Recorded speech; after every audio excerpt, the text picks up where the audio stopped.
Bienvenidos a Club de Prensa en NTN 24. Transmitimos desde nuestros estudios en Bogotá, en la capital de Colombia.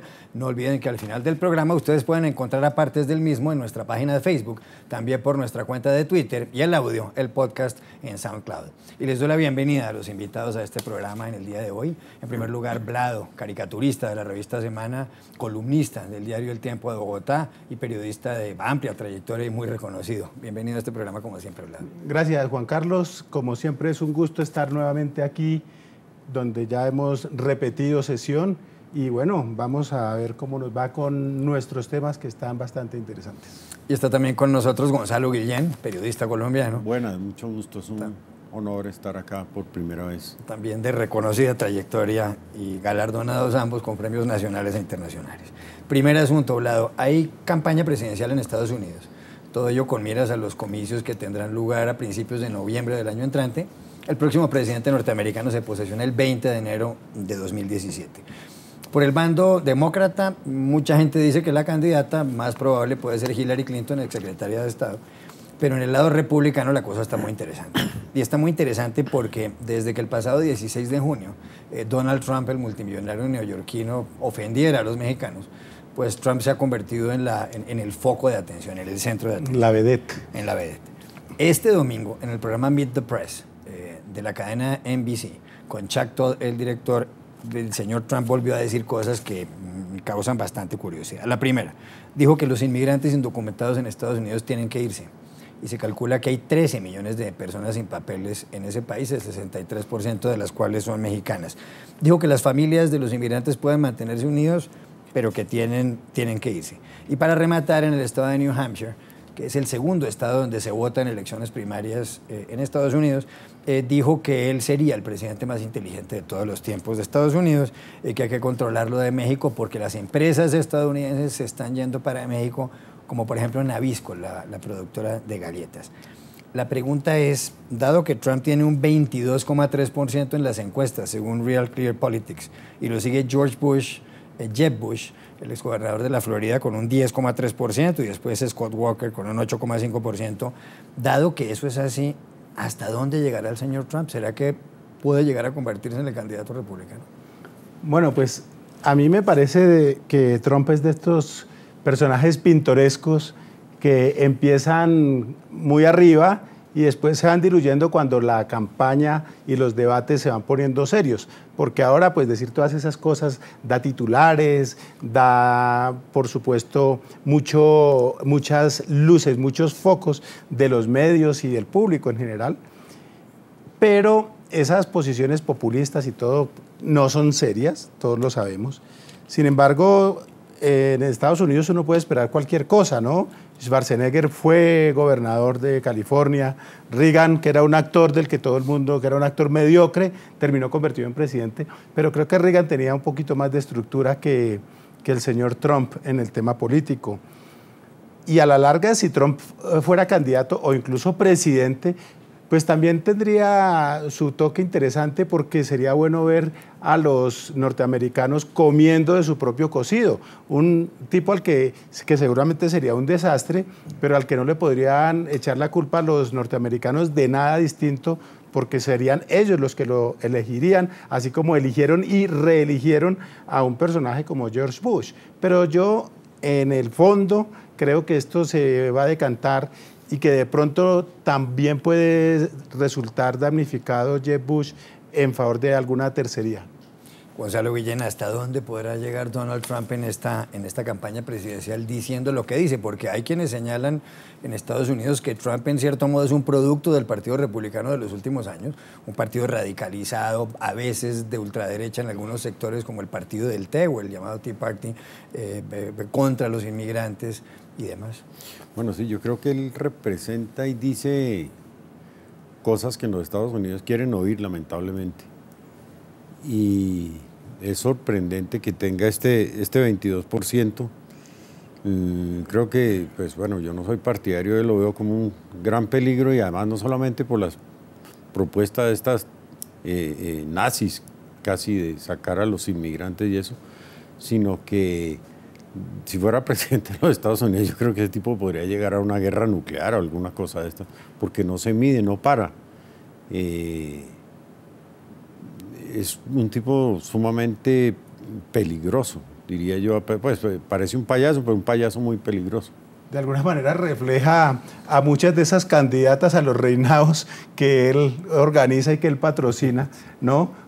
Seguramente uno le hace algunas de esas preguntas en algún momento, en los debates ya serios, si llega a ser candidato, puede salir con alguna charada de estas, ¿no? Con alguna cosa de... Sí, yo creo que todavía le faltan algunas genialidades más para seguir subiendo puntaje, porque, pues, digamos, la gran masa de electores en los Estados Unidos, como en todos los países, no son genios, ¿no? No son personas que hacen preparadas, análisis sí, muy profundos, y eso, sino que él toca unos sentimientos y recoge unos odios, por ejemplo, todo esto, lo de Cuba, y eso lo puede recoger para su campaña y tener mucho éxito realmente. Hay quienes dicen que el peligro para los republicanos y que quizá por eso no están tan enfadados los demás precandidatos de ese partido con Trump es que él se independice y que se lance o que se presente como un candidato independiente, porque en ese caso se dividiría el voto conservador en Estados Unidos y ganarían los demócratas fácilmente. ¿Existe ese peligro? Puede que exista, pero de todas maneras los gringos son muy tradicionalistas en general y es muy difícil o es casi imposible que un tercer partido, un tercer candidato logre romper la hegemonía bipartidista que ha habido y que se erija como el nuevo líder, la nueva promesa de la política de Estados Unidos. Recordemos el caso de Perot y de otros personajes que han tratado de abrirse camino, pero al final eso queda la primera vez, nada. ¿no? La primera vez que un tipo sale por su cuenta y gana en Estados Unidos. Sí, que salga un candidato claro, que no es demócrata ni republicano. Sí, en eso parece que los Estados Unidos no son muy dados a... ¿Qué pasa con el Partido Republicano ahora que mencionábamos el asunto? Porque también hay muchos analistas que dicen es increíble que el Partido Republicano se haya escorado, se haya ido tanto a la derecha en los últimos tiempos, teniendo en cuenta que el Partido Republicano es el partido de Abraham Lincoln, pues que el hombre que ganó la guerra civil, que abolió la... Tuvo una política excelente, ¿no?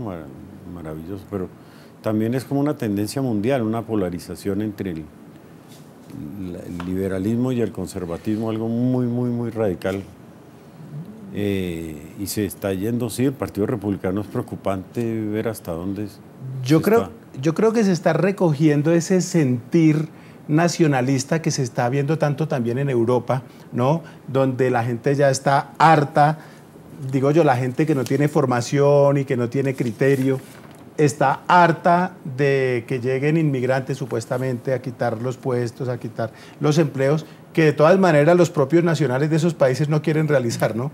Pero entonces en Alemania o en Italia, en España, en muchísimos países, esa antipatía hacia los inmigrantes, de alguna manera Trump la está recogiendo y la está capitalizando, como bien decía Gonzalo, entre esa gente que no es muy preparada y que no es muy dada a analizar propuestas ni a leer plataformas políticas. Pero en el tema que usted dice, Juan Carlos, sobre lo que está pasando con el Partido Republicano, yo creo que es un poco consecuencia de dos cosas. Una, de la política de Obama, que ha sido muy de izquierda para el gusto de un buen sector republicano y de algunos demócratas, hay que decirlo. Y dos, la falta de liderazgo de George Bush, que fue presidente 8 años y dejó este partido postrado en la nada, desprestigiado, con la gente decepcionada. Entonces, eso le dio mucho vuelo al Tea Party, que ha capitalizado también ese sentir y esa falta de liderazgo, porque es que los republicanos no han tenido un líder que los cohesione, porque los 8 años de Bush fueron perdidos, porque es que Bush de estadista no tenía nada, entonces no dejó ninguna herencia, no formó cuadros, pues tenía a Dan Quayle, no, por ahí. Bush papá, ¿no? Bush papá. Bueno, pero, Bush papá tenía a Dan Quayle y el... George W. Bush, Dick Cheney. Pero había, es que se me escapa ahorita, pero había una de esas tapias que tienen los republicanos, que son unos tipos que dan grima, ¿no? Y son del nivel. de... La señora Arroz, él mismo le decía, la señora Arroz. Condoleezza Rice, la secretaria de Estado. La señora Arroz. Bueno, quiero cambiar de asunto y cambiar de país y hablar un poco de Colombia. Lo más importante que pasa en la actualidad política colombiana es el proceso de paz con las FARC. El proceso de paz que adelanta el gobierno del presidente Juan Manuel Santos en unas conversaciones en La Habana desde hace más de 2 años, casi 3 años, que se cumplen el próximo mes de noviembre. Se han negociado algunos puntos de la agenda entre las FARC y el gobierno colombiano, pero todavía quedan pendientes asuntos claves, como por ejemplo, de qué manera los señores de las FARC van a comparecer ante la justicia o qué va a pasar con las armas de los integrantes de las FARC.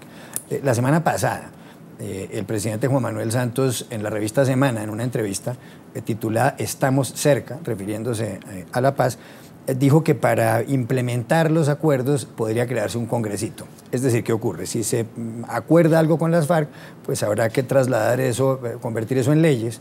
Y lo que decía el presidente Santos es que una idea podría ser crear un órgano legislativo distinto del Congreso, del Senado y la Cámara, que él ha llamado congresito. También se llamó congresito a un órgano legislativo que existió aquí en Colombia en tiempos de la Asamblea Constituyente de 1991, cuando se expidió la última Constitución. Ha habido muchas críticas a esta cuestión del congresito. Algunos han dicho que eso es saltarse a la torera al Poder Legislativo. Otros han dicho que habría que hacer una reforma constitucional, cosa que tomaría 2 años. La revista Semana de esta semana, en este ya domingo pasado, trae una carátula sobre el asunto y dice que para poner en marcha, legislativamente hablando, lo que se llegue a acordar con las FARC, pues habría varias alternativas. Una podría ser el congresito, otra una comisión que saldría del Congreso, otra una asamblea constituyente. Usted que tiene tanta experiencia, Gonzalo, en este asunto, ¿qué cree que puede pasar? Bueno, yo pienso que el proceso de paz de Santos es simplemente la continuación del proceso de paz que se inició con Belisario Betancur, en el que incluso una desmovilización del ejército, ¿no?, de las FARC, que se concentraron en los pueblos, eso fracasó. Después, digamos, viene lo del Caguán, que fue un esfuerzo gigantesco de Andrés Pastrana con la desmilitarización, la concentración ahí de las FARC. Eso terminó en otra cosa fracasada, con un gran engaño de las FARC y un fortalecimiento que se dieron aprovechando eso. Y ahora viene Santos y recoge, digamos, toda la experiencia de lo que han sido esos procesos, tratando de evitar los errores del pasado. Yo creo que tanto Belisario como Pastrana y ahora Santos han sido elegidos exclusivamente para que hagan la paz, yo lo veo así. Yo soy partidario de que la paz se logre por mecanismos negociados y no a base de matarse la gente, ¿no? Entonces, soy partidario de eso. Creo que Santos está metido en el santanderismo colombiano, que es inevitable en todo. Entonces ahora hay una discusión sobre si la paz es constitucional o inconstitucional, ese tipo de cosas. Yo creo que él tiene un mandato y tiene que jugársela con ese mandato, con congresitos o sin congresitos, tiene que hacer lo que tiene que hacer y enfrentarse al país y enfrentarse a la situación, hacer eso rápido para ver si puede tener siquiera 2 años de su segundo gobierno para afianzar lo que logre y enfrentar el gran problema, porque la paz en Colombia, lo dijo León Valencia, una descripción muy buena que me gusta a mí. Este proceso de paz con las FARC no es sacar a Colombia, llevarla al cielo, sino sacarla del infierno. Y un pacto de paz con las FARC va a servir para demostrar que el gran problema de Colombia no son las FARC también, ¿no? Colombia se va a ver ante una realidad que no se ha visto bien ahora. Y yo creo que Santos, en la soledad del poder y con el mandato que tiene, que le dimos en las pasadas elecciones, tiene que hacer la paz y no entrar tanto en debates de congresitos o no congresitos, incluso si tiene que cometer ciertos articulitos como hizo Uribe para reelegirse, le va a tocar irse a los extremos si quiere sacar eso adelante y bajarle un poco el copete a las grandes discusiones y a las instancias de congresos, congresitos, órganos que tomen la responsabilidad que solamente tiene él. Vlado, es eso lo que toca hacer, porque para muchos esto es un proceso político y no jurídico, y como señala Gonzalo Guillén, Colombia es un país donde ha imperado mucho el santanderismo, palabra que se deriva de Francisco de Pablo Santander, el número 2 de Simón Bolívar cuando se hizo la independencia, que era un hombre muy apegado a las leyes, a los incisos. Yo creo que aquí hay dos cosas que hay que tener en cuenta. Una es que en efecto esto es un asunto político y estamos hablando de unos delincuentes políticos aceptados como tales, por eso se está negociando con ellos lo que se está negociando y el gobierno plegado pues a esta discusión. Pero el problema que yo creo que hay de fondo es que el presidente Santos, que proviene de un periódico, como el periódico El Tiempo, del cual fue subdirector durante varios años, el presidente Santos es pésimo comunicador. Entonces llegamos al punto en el que una buena idea, una propuesta que puede ser interesante, que hay que sacar sin duda adelante y que, como bien decía Gonzalo, como sea, hay que buscar el ambiente para que se pueda llevar a cabo, pasando por Alejandro Santos, el director de la revista Semana, decía en días pasados que no podemos dejar a La Paz supeditada a unos incisos y al código y a la no sé qué. La paz es más importante que todo eso, pues, porque finalmente esa es la misión del presidente y como muchos colombianos lo creemos, hay que llevar esto a buen término. Pero el problema es que el presidente Santos, teniendo muy buenas ideas, en algunas ocasiones en la manera de presentarlas nos desgastamos y nos diluimos en unas discusiones que no conducen a nada y entonces ya decimos que es congresito, no, que es una célula legislativa, no, que es entonces son unas comisiones del Congreso, etcétera, etcétera. Independientemente de todo eso, sí, habrá que buscar una manera de que se agilicen, porque en la propuesta de este congresito es que sea una célula legislativa, cualquiera que sea su denominación y composición, que evacúe rápidamente y que ponga a andar los proyectos a los que llegue el gobierno con las FARC en La Habana. Eso es lo importante. Ya el nombre, la conformación y tal, es una mecánica que habrá que definir. Pero cuando se habla de congresito, entonces mucha gente se prende del término para tratar de, algunos de sabotear el proceso, otros de defender los intereses, porque los congresistas se asustan de decir, ¿cómo así que nos van a nombrar un congresito y entonces nosotros para qué servimos? Cuando todos servimos que no sirven para mucho. Pero aparte de eso, la mala comunicación del gobierno da pie para que se desarrolle una conversación, una discusión que yo creo que es estéril. Ya regresamos a Club de Prensa.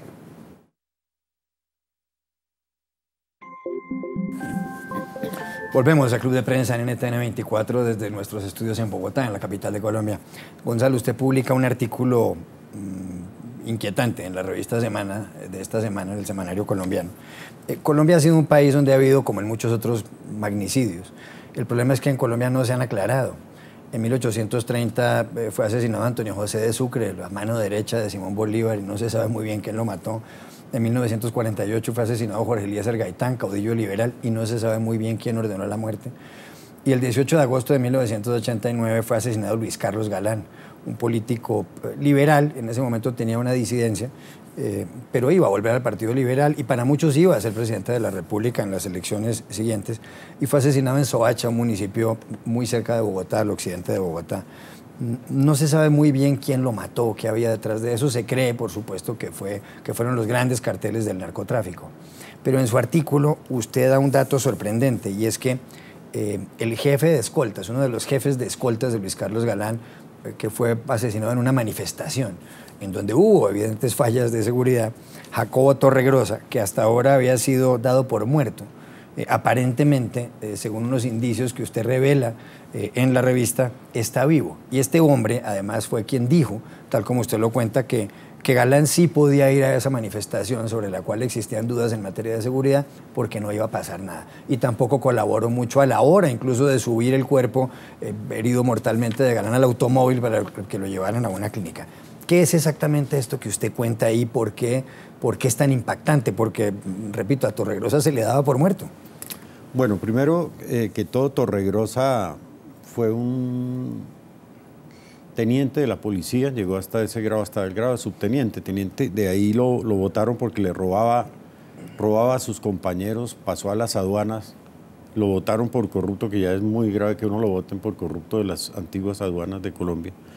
Después estuvo en la Contraloría, también lo votaron de ahí. Y él se pierde aproximadamente 15 años que estuvo preso en Estados Unidos por narcotráfico. Entonces, pues, digamos, hasta ese momento, él regresa a Colombia sin ningún mérito como para ser contratado en el DAS, y lo contratan en el DAS, lo ponen de jefe de escoltas de Galán, y llega con una recomendación principalísima del, en ese momento, coronel Gilibert, que era el comandante aeroportuario de Bogotá, una cosa muy, muy curiosa. Tiene muy buenas recomendaciones de oficiales, altos oficiales de la policía y de altos funcionarios del DAS. Entra a la seguridad de Galán. En ese momento no se sabía mucho de esquemas de seguridad, de escoltas, de carros blindados y eso, pero yo me acuerdo que todos sabíamos que a Galán lo iban a matar, y él mismo sabía que lo iban a matar y que lo iban a matar, y vivía asustado, vivía metido, escondido en una oficina casi todo el tiempo en la calle 85. Una pequeña oficina. Entonces, pues bueno, sí lo matan. Torregrosa no lo defiende, se retira, se esconde dentro del carro blindado de Galán, no ayuda a cargarlo, está todo el tiempo durante esa noche preguntando si ya se murió. Juan Lozano contó en declaración ante la Corte que él trató de llamar por un teléfono público a su casa para decir que, pues, que él estaba vivo, y adelante había alguien haciendo una llamada. Cuando lo vio, él dejó el auricular colgando ahí de la pared, y entonces él lo agarró para hacer su llamada, y alguien le preguntaba, ese que estaba delante era Torregrosa. Preguntaba, pero sí se murió, preguntaba.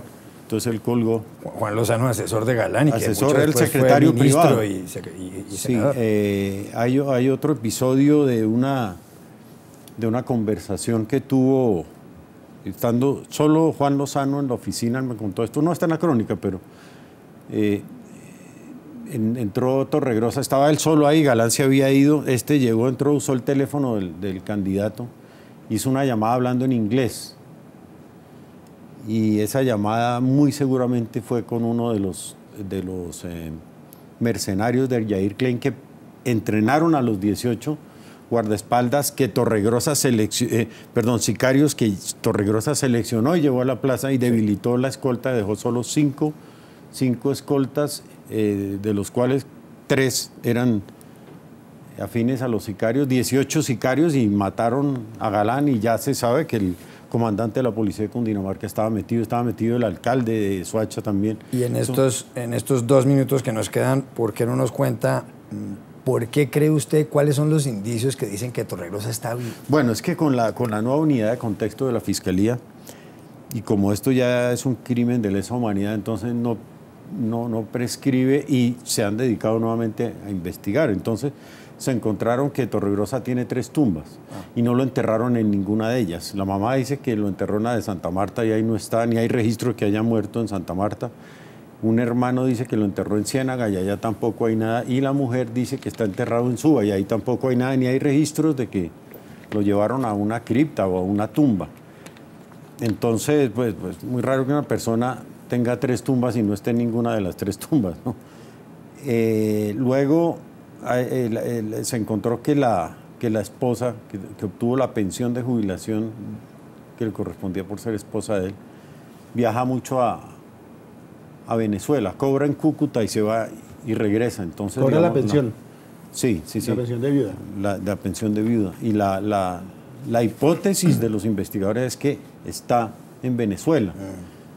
El acta de defunción la firmó un médico cubano sin registro en Colombia, entonces nadie lo ha encontrado para que explique cómo es eso.